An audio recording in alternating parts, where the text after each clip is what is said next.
வணக்கம்.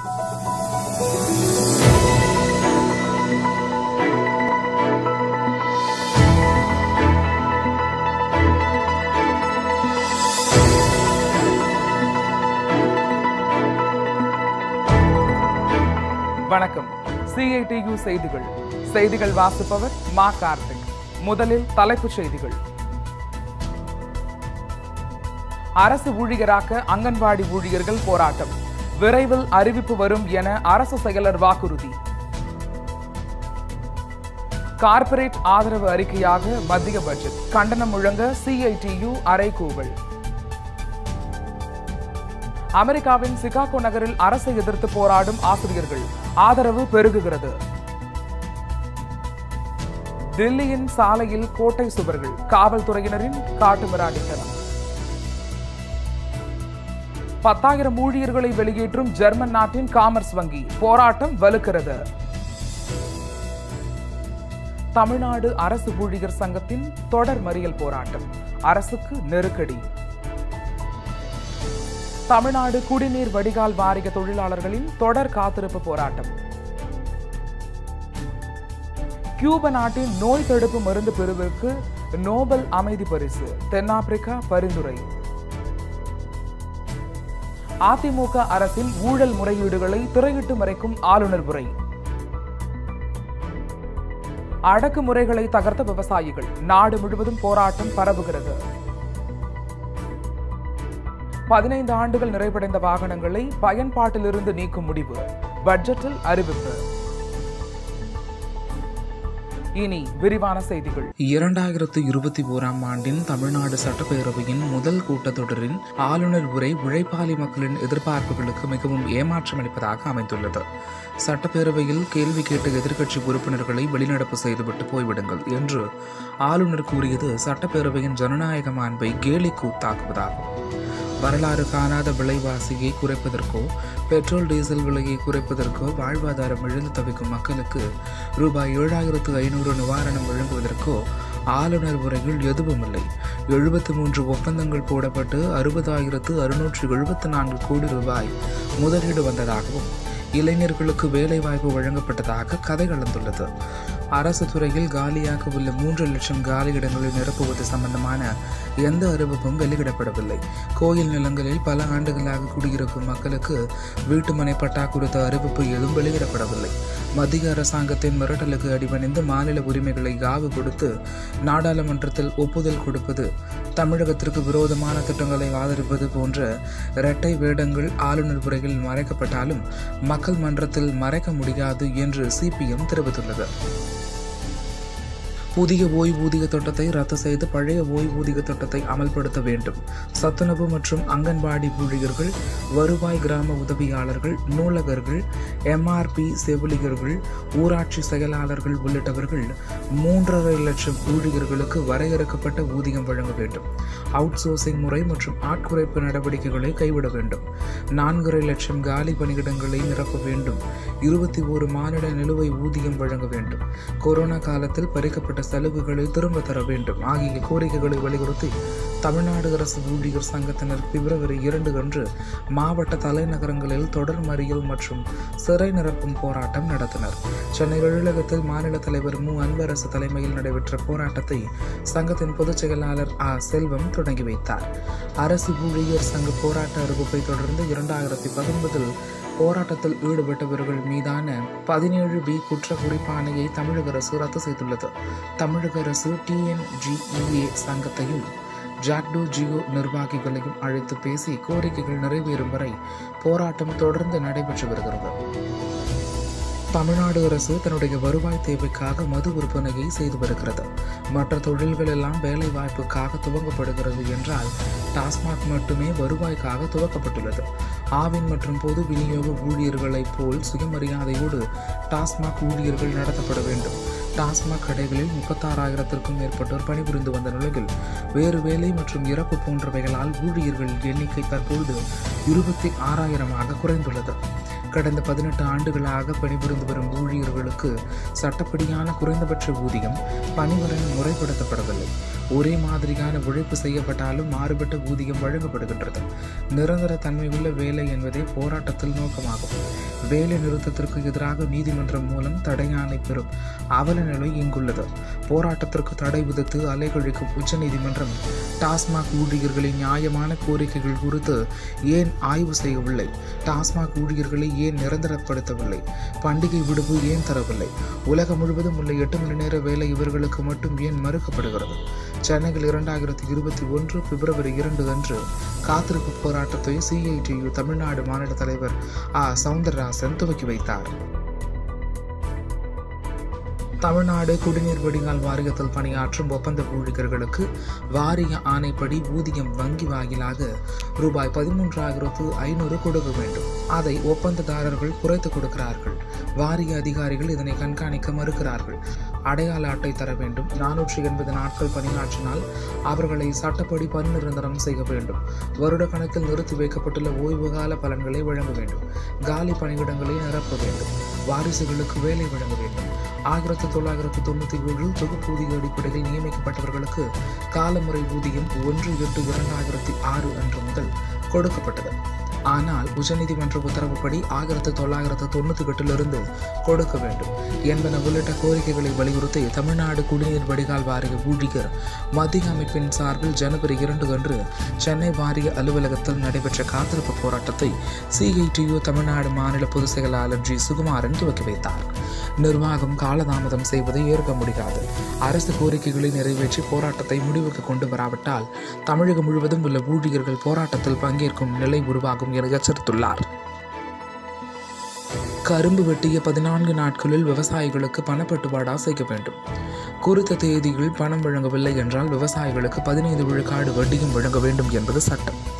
ஆனால் 14 மாதங்கள் கடந்த பின்னும் 2019-20 ஆண்டுக்கான பாக்கி தொகை 8.73 கோடி ரூபாய் வழங்கப்படவில்லை. தொடர் மழை வெள்ளத்தால் பயிர் சேதமுற்ற நிலையில் மறுபுறத்தில் கொரோனா தொற்று நோயால் வருமானம் இழப்பு போன்ற தொடர் தாக்குதல்களால் விவசாயிகள் அல்லல் படுகின்றனர். 2020 நவம்பர் 2ஆம் தேதி தொடங்கி 4 நாட்கள் தொடர் காத்திருக்கும் போராட்டம் மேற்கொண்டனர். அதன் பிறகு தொழில்துறை அமைச்சர் மற்றும் மாவட்ட ஆட்சியர் ஆகியோர் விவசாயிகளிடம் அடுத்த 1 மாதத்தில் பணம் பட்டுவாடா செய்யப்படும் என்று உறுதியளித்தார். தீபாவளி, பொங்கல் போன்ற திருவிழா நாட்களில் கூட நிர்வாகம் பணம் வழங்கவில்லை. அமைச்சர் வாக்குறுதியளித்து 3 மாதங்களாகியும் இதுவரை பணப்பட்டுவாடா செய்யவில்லை. இந்த நிலையில் வறுமையில் வாழும் கரும்பு விவசாயிகள் கரும்பு பாக்கியை உடனடியாக தர வேண்டும். ஆலையை புனரமைப்பு செய்து மேம்படுத்த வேண்டும் என வலியுறுத்தி திருவாலங்காட்டில் உள்ள திருத்தணி கூட்டுறவு சர்க்கரை ஆலை முன்பு தொடர் உண்ணாவிரதத்தை பிப்ரவரி 3 முதல் மேற்கொண்டனர். அங்கன்வாடி ஊழியர்கள் மற்றும் உதவியாளர்களை 7வது ஊதிய குழு அமலாக்கத்தின் போது அரசு ஊழியராக்கப்படுவார்கள் என்று முன்னாள் முதலமைச்சர் ஜெயலலிதா சட்டமன்றத்தில் 110வது விதியின் கீழ் அறிவித்தார். அதன்படி அங்கன்வாடி ஊழியர் மற்றும் உதவியாளர்களை அரசு ஊழியராக்க வேண்டும். ஊழியர்களுக்கு 21,000 ரூபாயும் உதவியாளர்களுக்கு 18,000 ரூபாயும் வழங்க வேண்டும். ஓய்வு பெறும் ஊழியருக்கு பணிக்கொடையாக 10 லட்சம் ரூபாயும் உதவியாளர்களுக்கு 5 லட்சம் ரூபாயும் வழங்க வேண்டும் ஆகிய கோரிக்கைகளை வலியுறுத்தி சென்னை தரமணியில் உள்ள ICDS அலுவலகம் முன்பு பிப்ரவரி 5 அன்று பெருந்துரல் முறையீடு போராட்டம் நடைபெற்றது. மாநில தலைவர் S. ரத்னமாலா தலைமை, CITU மாநில பொதுச் செயலாளர் G. சுகுமாரன் திறப்புரையாற்றினார். ICDS இயக்குனர் கவிதாராமனை சங்க தலைவர்கள் சந்தித்து பேசினர். இதனையடுத்து தலைமை செயலகத்தில் சமூக நலத்துறை செயலாளர் மதுமிதாவை சந்தித்து CITU பொருளாளர் மாலதி சிட்டிபாபு, பொதுச் செயலாளர் டெய்சி, சித்திரை செல்வி ஆகியோர் நடத்திய பேச்சுவார்த்தையில் கோரிக்கையை பரிசீலித்து வருவதாகவும் விரைவில் இதற்கான அறிவிப்பை முதலமைச்சர் வெளியிடுவார் என்று அரசு செயலாளர் உறுதி கூறினார். இனி தேசிய செய்திகள். கொரோனா தொற்று பரவல் ஊரடங்கு காலத்தில் ஒட்டுமொத்த நாடும் அனுபவித்த பொருளாதார துயரத்தை ஒரு பொருட்டாக கூட மோடி அரசு கணக்கில் கொள்ளவில்லை. மாறாக வளர்ச்சி என்பதற்கும் வறுமை ஒழிப்பு என்பதற்கும் கேந்திர முக்கியத்துவம் வாய்ந்த பொதுத்துறை நிறுவனங்கள் என்பதற்கும் புதிய புதிய வியாக்கியானங்களை அளித்திருக்கிறது. பொருளாதார ஏற்றத்தாழ்வு ஒழிந்துவிட்டால் மட்டும் வறுமை ஒழிந்து விடாது என்று கூறியிருக்கும் மோடி அரசின் பொருளாதார ஆய்வறிக்கை இது வெறும் கோடீஸ்வரர்களின் அரசு என்பதை அப்பட்டமாக ஒப்புக்கொள்கிறது. குறிப்பிட்ட சில மகா கோடீஸ்வரர்கள் நிறுவனங்கள் மேலும் மேலும் செல்வத்தை குவித்துக் கொண்டே இருப்பதை மிகவும் இயல்பானது என்று குறிப்பிடுகிற பொருளாதார ஆய்வறிக்கை பெரும் கார்ப்பரேட் நிறுவனங்களுக்கு பல லட்சம் கோடி ரூபாய் வராக்கடன் தள்ளுபடி அளிப்பதையும் கணக்கே இல்லாத அளவிற்கு கார்ப்பரேட்டுகளுக்கு மானியம் வாரி வழங்குவதையும் அவர்கள் மீது செல்வ வரி விதிக்காமல் இருப்பதையும் பகிரங்கமாக நியாயப்படுத்துகிறது. சிறு குறு நடுத்தர தொழில்களில் பணியாற்றும் கோடிக்கணக்கான மக்களை பற்றி கவலை கொள்ளாத மோடி அரசு வரும் நிதியாண்டிலேயே 11% வளர்ச்சி என்று ஆய்வறிக்கையில் கூறியிருப்பது மக்களை முட்டாளாக்குவதாகும். திட்டங்களின் பலன்கள் 60%க்கும் மேற்பட்ட தொழில் நிறுவனங்களுக்கு சிறு அளவுக்கு கூட சென்றடையவில்லை. எனவே எதிர்க்கட்சிகள் புறக்கணிப்பு என்பது ஒரு எச்சரிக்கைதான். பொதுக்கல்வி பாதுகாப்பு இயக்கத்தின் மூலம் வளர்ச்சி கண்ட கேரளாவுக்கு மீண்டும் தேசிய அங்கீகாரம் கிடைத்துள்ளது. பட்ஜெட்டுக்கு முன்னோட்டமாக மத்திய அரசு வெளியிட்டுள்ள தேசிய பொருளாதார ஆய்வறிக்கையின் கேரளத்தின் சாதனை குறிப்பிடப்பட்டுள்ளது. நாட்டில் 90% மாணவர்கள் தொடக்க கல்வியில் அனுமதி பெற்றதாக கூறும் ஆவணம் தொடர்ச்சியான கல்வியை பொறுத்தவரை கேரளா முன்னிலையில் இருப்பதை காட்டுகிறது என்று கூறியுள்ளது. 6 முதல் 13 வயதுக்குட்பட்ட அனைத்து குழந்தைகளும் பள்ளியில் சேருகின்றனர். கோவிட் காலத்தில் 100% பள்ளி சேர்க்கை மற்றும் டிஜிட்டல் கற்றல் தொடர்ச்சியை உறுதி செய்த ஒரே மாநிலம் கேரளமாகும். கேரளாவில் மட்டும் 14 முதல் 17 வயதுடையவர்களில் 98.3% பேர் வகுப்புகளில் கலந்து கொள்கின்றனர். டிஜிட்டல் கல்வியில் கேரளாவின் சிறப்பை மனிதவள மேம்பாட்டு அமைச்சகம் ஏற்கனவே பாராட்டியது.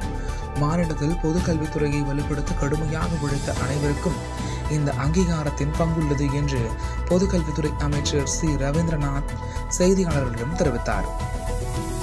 அமைதியான முறையில் போராட்டம் நடத்தி வரும் விவசாயிகளை வேட்டையாட முயன்ற மத்திய மற்றும் ஹரியானா, உத்தரப்பிரதேச அரசுகளின் அடக்குமுறைக்கு எதிராக டில்லி எல்லையில் போராட்ட மையங்களுக்கு விவசாயிகளின் வருகை தீவிரமடைந்துள்ளது.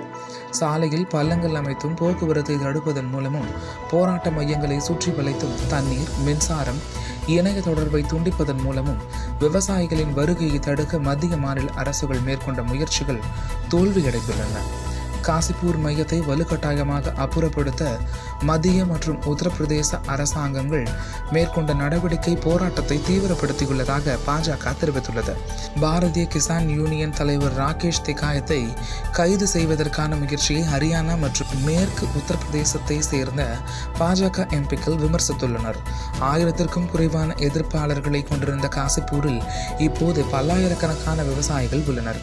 காவல்துறையின் பாதுகாப்பில் கீழ் குண்டர்களை கட்டவிழ்த்து விவசாயிகளை தாக்கி போராட்டத்தை சீர்குலைக்கும் மத்திய அரசு நடவடிக்கை வெற்றி பெறாது என்று சிபிஎம் பொதுச் செயலாளர் சீதாராம் யெச்சூரி தெரிவித்துள்ளார். குடியுரிமை சட்டத்திற்கு எதிரான போராட்டத்திலும் இதே தந்திரத்தை அரசாங்கம் பயன்படுத்தியது. இந்த முறை அது வெற்றி பெறாது. வருங்கால வைப்பு நிதியில் 2.5 லட்சம் ரூபாய்க்கு மேலான வருங்கால வைப்பு நிதி பங்களிப்புக்கு கிடைக்கும் வட்டி வருமானத்திற்கு தொழிலாளர்கள் இனி வரி செலுத்த வேண்டும் என்று மோடி அரசு பட்ஜெட்டில் அறிவித்துள்ளது. இந்த நடவடிக்கையால் இதுவரை வரியில்லா வட்டி வருமானம் பெற்று வந்தவர்கள் பாதிக்கப்படும் நிலை ஏற்பட்டுள்ளது. இதற்கு முன் ஏற்கனவே 2016ஆம் ஆண்டு பட்ஜெட்டிலேயே வருங்கால வைப்பு நிதி பணத்திற்கு வரி விதிக்க முன்மொழிக்கப்பட்டது. அன்றைய தினம் இபிஎஃப் பணத்தின் 60% தொகைக்கு கிடைக்கும் வட்டி தொகை மீது வரி விதிக்க பட்ஜெட்டில் முன்மொழிக்கப்பட்டது. ஆனால் கடும் எதிர்ப்புகள் கிளம்பியதால் பின்னர் கைவிடப்பட்டது. இந்த முறை மோடி அரசு நினைத்ததை சாதித்துக் கொண்டுள்ளது. அதிக வருமானம் ஈட்டுவோர் மீது மட்டுமே தற்போது வரி விதிக்கப்படுவதாகவும் இதனால் மிக குறைவானவர்களே பாதிக்கப்படுவார்கள் என்றும் மோடி அரசு சமாளித்துள்ளது. ஏப்ரல் 1 முதல் புதிய ஊதிய சட்டத்தை மோடி அரசு அமல்படுத்துகிறது. இந்த சட்டத்தின்படி ஒரு ஊழியரின் வருமானத்தில் அடிப்படை சம்பளம் 50% அளவிற்காவது இருக்க வேண்டும் என்பதால் ஏராளமானோருக்கு அடிப்படை சம்பளம் உயரும். அதைத் தொடர்ந்து வருங்கால வைப்பு நிதி பங்களிப்பும் உயரும். அவ்வாறு உயரும் போது அரசுக்கான வரியும் அதிகரிக்கும் என்று மோடி கணக்கு போட்டுள்ளதாக தெரிகிறது. நமது நாட்டின் பொருளாதாரம் இன்று வரை சுயசார்புடன் தாக்குப்பிடிப்பதற்கு முக்கியமான காரணம் நிதித்துறை பெரும்பாலும் அரசின் கைவசம் இருப்பதுதான். இல்லையென்றால் 1997 தெற்காசிய நெருக்கடியின் போதே அல்லது 2008 உலக பொருளாதார நெருக்கடியின் போதே நமது நாட்டின் பொருளாதாரம் மிக மோசமான சீரழிவை சந்தித்திருக்கும். தற்போது அந்த பொதுத்துறைக்கு வேட்டு வைக்கும் வகையில் பட்ஜெட்டில் பல அறிவிப்புகளை மோடி அரசு செய்திருக்கிறது. IDBI வங்கியோடு மேலும் 2 பொதுத்துறை வங்கிகளையும் ஒரு பொது காப்பீட்டு நிறுவனத்தையும் இந்த ஆண்டிற்குள் தனியார் மயமாக்கப் போகிறோம். காமதேனுவாக லட்சக்கணக்கான கோடி ரூபாய் சொத்துக்களை உடைய ஆயுள் காப்பீட்டு நிறுவனத்தின் பங்குகளை விற்கவும் அறிவிப்பு வெளியிடப்பட்டுள்ளது. சுயசார்பு பொருளாதாரம் பேசும் இந்த அரசு இன்சூரன்ஸ் துறையில் அந்நிய நேரடி முதலீட்டை 74% உயர்த்துவதற்கு அறிவிப்பை வெளியிட்டுள்ளது. இத்துடன் BPCL, air India, shipping corporation, container corporation, BEML உள்ளிட்ட பொதுத்துறை நிறுவனங்களை தனியார் மயமாக்கும் திட்டத்தையும் அறிவித்திருக்கிறது. கடந்த 50 ஆண்டுகளில் 38 தனியார் துறை வங்கிகள் திவாலாகி உள்ளன. 1991க்கு பிறகு 10 புதிய தனியார் வங்கிகளில் 4 வங்கிகள் காணாமல் போய்விட்டன. இவ்வளவுக்கு பிறகும் பொதுத்துறை வங்கிகளையும் பொது காப்பீட்டு நிறுவனத்தையும் தனியாருக்கு தாரை வார்க்க மோடி அரசு முயற்சி மேற்கொள்கிறது. இனி உலகச் செய்திகள். கியூபா மக்கள் மற்றும் கியூபா அரசாங்கத்தின் தன்னலமற்ற தியாகபூர்வமான உதவிகளுக்கு உரிய அங்கீகாரத்தை இந்த உலகம் அளிக்க வேண்டும் என்று தென்னாப்பிரிக்க ஜனாதிபதி சிரில் ரமபோசா கூறினார்.